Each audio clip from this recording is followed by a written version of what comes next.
ठीक है, आइए बीओ का आ जाइए, बीपीआरओ का बाकी लोग भी आ जाइए, आ जाइए। दीप जलाएंगे। निर्माण कंप्लीट हो गया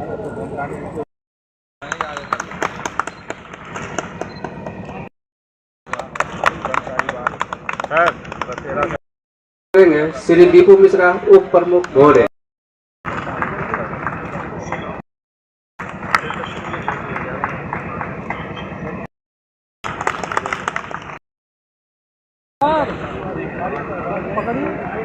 इधर इधर देखिए,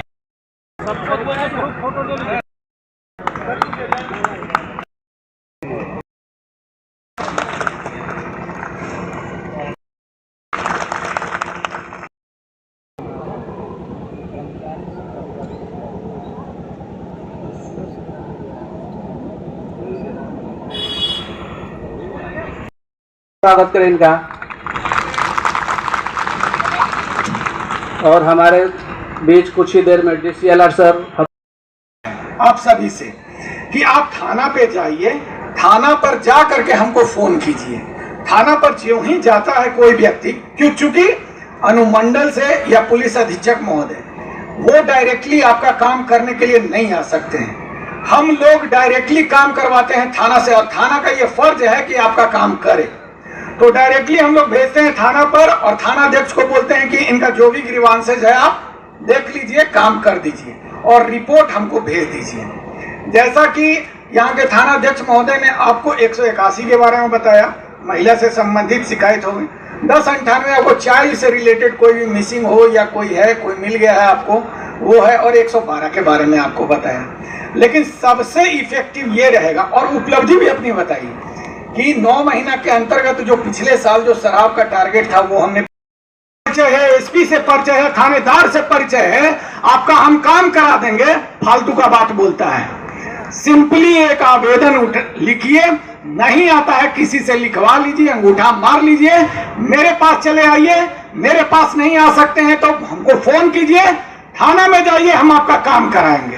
कभी भी बीचवान के चक्कर में मत पड़िए, किसी भी प्रकार की कोई जरूरत हो। ठीक है, आशा करते हैं। देखिए समय बहुत ज्यादा हो गया था, लोग चले भी जा रहे हैं, सबका घर का काम है, सब लोग व्यस्त लोग हैं। लेकिन यही मैसेज हमको देना था कि पुलिस से संबंधित हो बेहिचक मेरे साथ कम्युनिकेट कीजिए। पुलिस अधीक्षक महोदय भी बहुत अच्छे व्यक्ति हैं और हम लोग को पूरी तरह गाइड कर रहे हैं, आपकी हम मदद करेंगे। मेरा नंबर लिख लीजिए, हम 2-3 बार बोल के लिखाएंगे, लिख लीजिएगा। कभी भी कोई जरूरत हो, किसी भी कोई समस्या हो, एक बार संपर्क कीजिएगा। कभी भी रात में 2-3 बजे कभी फोन कीजिएगा, मेरा फोन जरूर उठेगा। अगर कोई अन्य मीटिंग में है तो नहीं उठेगा, लेकिन हमेशा उठाते हैं, हम कंप्लाइंस कराते हैं। 94-318 94-318 94318 94-318 94318 000 3069 लास्ट में 69 69 94-318 000 69। धन्यवाद। ये महीना ही उस तरह का होता है, आसीन और उसके बाद कार्तिक, इसमें थोड़ा थोड़ा हम लोग सुस्ती महसूस करने लगते हैं। तो सबसे पहले तो हम एक नारा लगाते हैं, आप लोग भी लगाइएगा, थोड़ा सुस्ती कम होगा। मेरे साथ आप लोग नारा लगाएंगे, जय बिहार, जय बिहार। अब इस जन संवाद कार्यक्रम में उपस्थित हमारे अपर समाहर्ता सह भूमि सुधार उप समाहर्ता, हमारे अनुमंडल पुलिस पदाधिकारी, हमारे प्रखंड विकास पदाधिकारी, अंचलाधिकारी, प्रखंड स्तरीय अन्य पर्यवेक्षकीय पदाधिकारी, आप सभी जनप्रतिनिधिगण, हमारे मीडिया के बंधु, और सबसे जो यहाँ पे अहम भूमिका जिनकी है, आम जनता, आम ग्रामीण, आप सभी का स्वागत है, अभिनंदन है। करके आपूर्ति है, आप जानते होंगे कि भोरे का आबादी 1,78,000 है, और आपको जान करके आश्चर्य होगा कि 1,78,000 की आबादी है और हम लोग 1,20,000 लोगों को राशन उपलब्ध करा रहे हैं। उसके अलावा 1,20,000 को राशन उपलब्ध करा रहे हैं, लेकिन अभी भी कुछ लोग ऐसे हैं जो राशन के लाभ से वंचित हैं। हम लोग का उद्देश्य है कि जितने भी वंचित हैं उनका राशन कार्ड बन जाए, उनका नाम जुड़ जाए और जितने भी उचित लाभुक हैं उनको राशन मिले। साथ ही जो ऐसे लाभार्थी हैं जो गलत लाभ उठा रहे हैं, आप लोग से भी अनुरोध है कि गोपनीय तरीका से भी हमको सूचना उपलब्ध कराएंगे तो हम जो उचित लाभुक नहीं है वो प्राप्त कर रहे हैं, उनसे जो वांछित है, जिनको जरूरी है, उन तक शिफ्ट कर सके। राशन कार्ड के संबंध में 2-3 जानकारी आपको रखना जरूरी है। सभी जनप्रतिनिधि को भी हम अक्सर बताते रहते हैं, आज आप लोग को भी बता रहे हैं। अब ऑनलाइन प्रक्रिया हो गया है। नया राशन कार्ड बनवाने के लिए या नाम जोड़ने के लिए, या जब परिवार आपका बड़ा हो गया है तब परिवार का विखंडन हो गया है, तो अलग अलग राशन कार्ड बनाने के लिए ऑनलाइन आप आवेदन दे सकते हैं। लेकिन उसके लिए हम लोग को जांच कराना होता है तो कुछ समय लगता है। अभी जब हम लोग रिव्यू कर रहे थे तो देख रहे थे कि हमारे अनुमंडल का 18,000 ऑनलाइन आवेदन आ गया था। 18,000 को जब जांच कराए हम लोग तो 11,000 प्रथम दृष्टया में ही छट गया। कारण क्या था कि उसके साथ जो आय प्रमाण पत्र संलग्न किया हुआ था उसमें उनका इनकम कितना है, 1.5 लाख रुपया है, 1,20,000 से ज्यादा है। आप सभी जानते हैं। साथ ही मान लेते हैं कि कोई एकदम अत्यंत गरीब है जिसका राशन कार्ड बनाया जाना बहुत जरूरी है, तो उसके लिए भी आप लोग हमको एक बार फोन करके या राशन कार्ड मोबाइल पे भेज करके बोल दीजिए कि सर एकदम अत्यंत गरीब है, इनका बनवा दिया जाए, हम राशन कार्ड तुरंत बनवा देते हैं। अब आपूर्ति में 2-3 चीज पे हम लोग काम कर रहे हैं। एक तो आधार फीडिंग का है, एमओ साहब अभी आपको विस्तृत रूप से बताए थे। सरकार का चूंकि इसमें सेंट्रल गवर्नमेंट से भी हम लोग को मिलता है तो इंस्ट्रक्शन है कि सारा कार्ड में है जो आधार फिटिंग कीजिए। आधार नंबर जब आपका राशन कार्ड में रहेगा तभी आप राशन का लाभ उठा पाइएगा। जिनका आधार नंबर नहीं होगा उनका नाम कट जाएगा। और आपको जानकर के खुशी भी होगा कि हम लोग इस क्षेत्र में बहुत बढ़िया काम किए हैं और लगभग 98% लोगों का आधार नंबर हम लोग फीड कर दिए हैं। 2% अभी भी छूटे हुए हैं। अभी त्योहार का सीजन है, दशहरा रहेगा, छठ पूजा रहेगा, दीपावली रहेगा, तो जो बाहर में भी लोग हैं वो आएंगे। तो सभी लोग जो बचे हुए हैं अपना आधार नंबर है जो डीलर को दे करके आधार नंबर फीड करवा लीजिए। इसके बाद क्या होगा कि अब जो है स्मार्ट कार्ड आपको दिया जाएगा। जैसे एटीएम कार्ड होता है ना, उसी तरह से आपको पीडीएफ का राशन उठाने के लिए भी एक कार्ड उपलब्ध कराया जाएगा। ये सरकार का प्रक्रिया है, आने वाले 6 महीना 1 साल में इस पे काम चलेगा। तो जब आपका आधार फीड नहीं रहेगा तो वो कार्ड नहीं बन पाएगा। तो आप लोग आधार नंबर जरूर से जरूर दे दीजिए। विधि व्यवस्था के संबंध में है कि आप लोग के सहयोग से हम लोग अभी तक के मेरा 2 साल का कार्यकाल हो गया है, बहुत शांति सद्भावनापूर्ण वातावरण में हम लोग काम किए हैं और आगे भी यही अपेक्षा है। हमसे पहले एसडीओ साहब ने सभी पहलुओं पर विस्तृत रूप से आपके बीच जानकारी उपलब्ध कराई है। अब कुछ बचा ही नहीं है कि बताया जाए, लेकिन चूंकि मुझे यहाँ बुलाया गया है तो कुछ तो बोलना ही है मुझे सरकार के योजनाओं के बारे में। देखिए, जन संवाद कार्यक्रम का उद्देश्य क्या है? सबसे पहले ये जन संवाद कार्यक्रम जनता के बीच सरकार के विभिन्न योजनाओं को चलाए जा रही योजनाएं हैं उनके बारे में बताना, इस पंचायत में क्या उपलब्धि रही है, इस प्रखंड में आम जनमानस के लिए योजनाएं चलाई गई हैं उसमें क्या उपलब्धि है, पर परिवहन उपलब्ध कराती है जिसमें एम्बुलेंस भी है, ऑटो रिक्शा भी है और विभिन्न प्रकार की वाहनें हैं। इसका अधिक से अधिक लाभ उठाने का प्रयास किया जाए। तो शायद हमको लगता है इस पंचायत में उतने लोग उत्सुक नहीं हों जानकारी के अभाव में।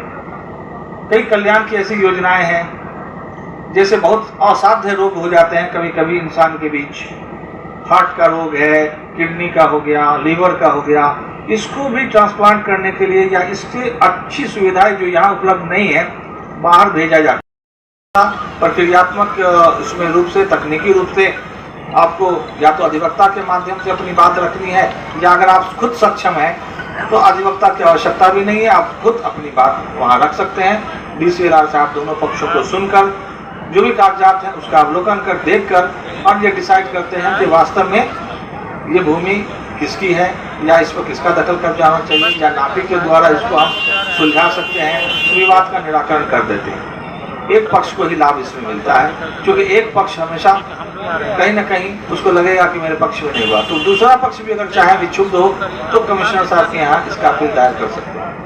अभी जो योजनाएं चल रही हैं जिसके बारे में अभी सीओ साहब ने आपको बताया, सबसे इम्पोर्टेंट है हर इंसान के पास घर होना चाहिए। अपना घर होने के लिए उसके पास जमीन होनी चाहिए।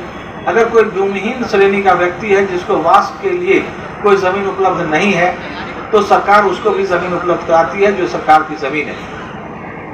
लेकिन उनके लिए अब ऐप के माध्यम से कर्मचारी उनके घर जा करके और उनका फोटो लेकर के और उनका लोकेशन लेकर के अपडेट करता है ऑनलाइन में ऐप के माध्यम से। तो ये संख्या बहुत कम है भोरे के लिए। मैं आप लोगों को आह्वान करूंगा कि अपने जो संबंधित कर्मचारी हैं उनको पकड़ करके और अधिक से अधिक लोग कर्मचारी ऐप के माध्यम से अभियान बसेरा 2 में अपना नाम इनरोल कराएं, दर्ज कराएं। और कर्मचारी का तो दायित्व है ही कि वैसे वासविहीन परिवार को जानकर आप जो भी जनप्रतिनिधिगण हैं उनके सहयोग से उनके घर तक पहुंचकर और उनकी स्थिति का आकलन करते हुए अपलोड करेंगे। दूसरा जो महत्वपूर्ण बात सीओ साहब ने बताया कि आधार सीडिंग का मतलब आपके आधार को लेकर आपकी जमाबंदी से जोड़ा जाना है।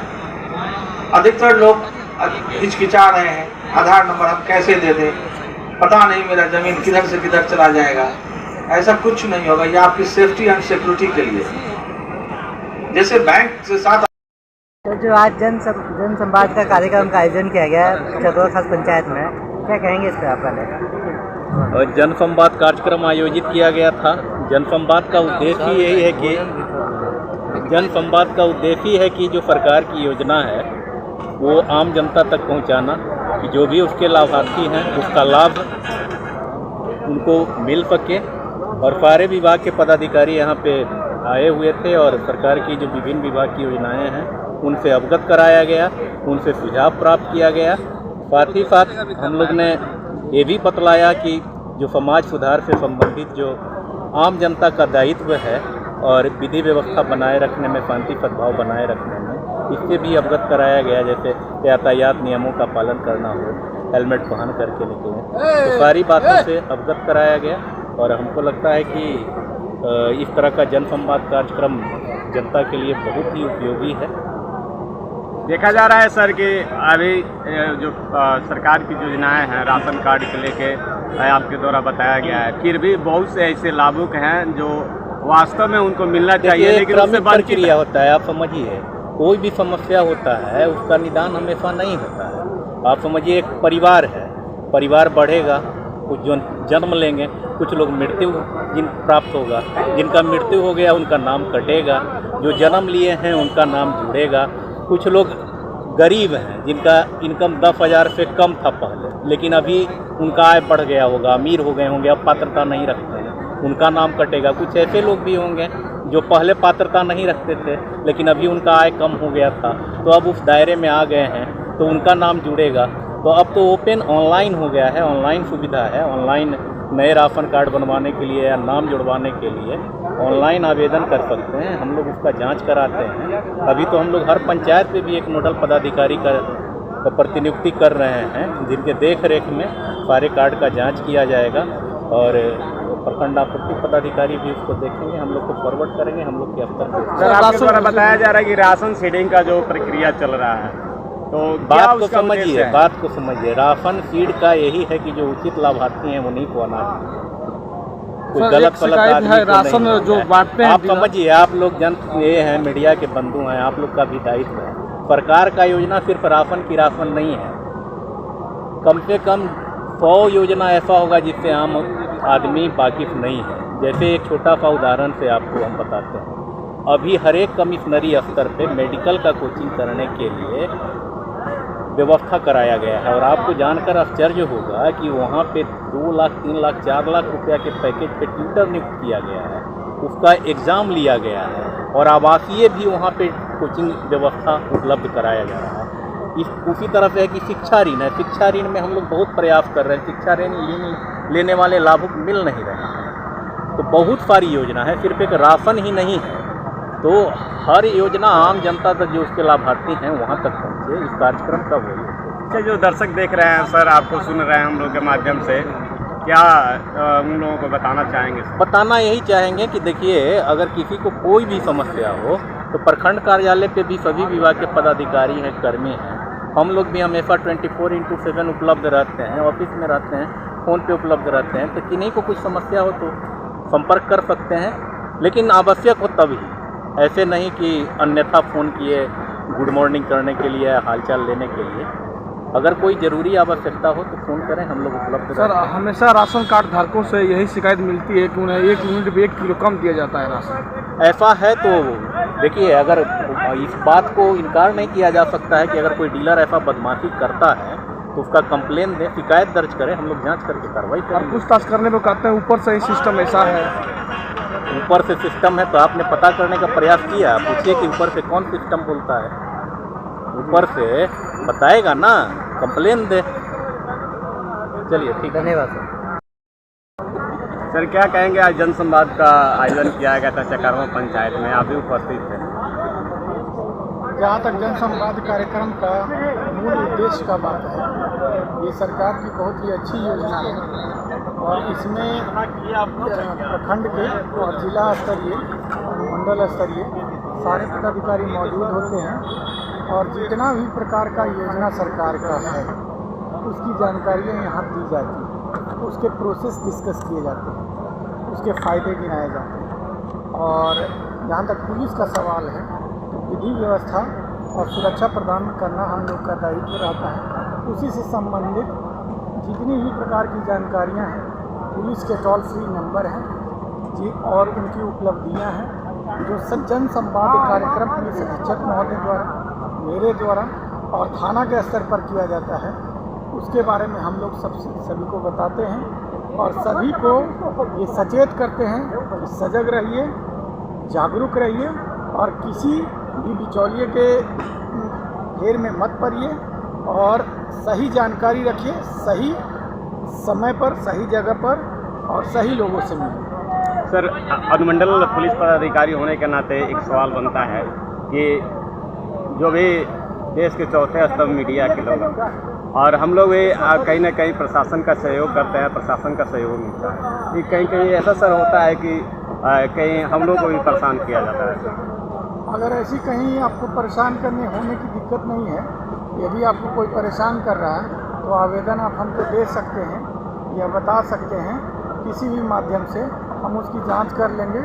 अगर वो दोषी रहेगा तो उस पर कार्रवाई की निश्चित रूप से। सर, एक सवाल और करेंगे, जैसे मीडिया कर्मी पे फर्जी केस भी किया जाता है थाना के द्वारा, क्या कहेंगे इस पर?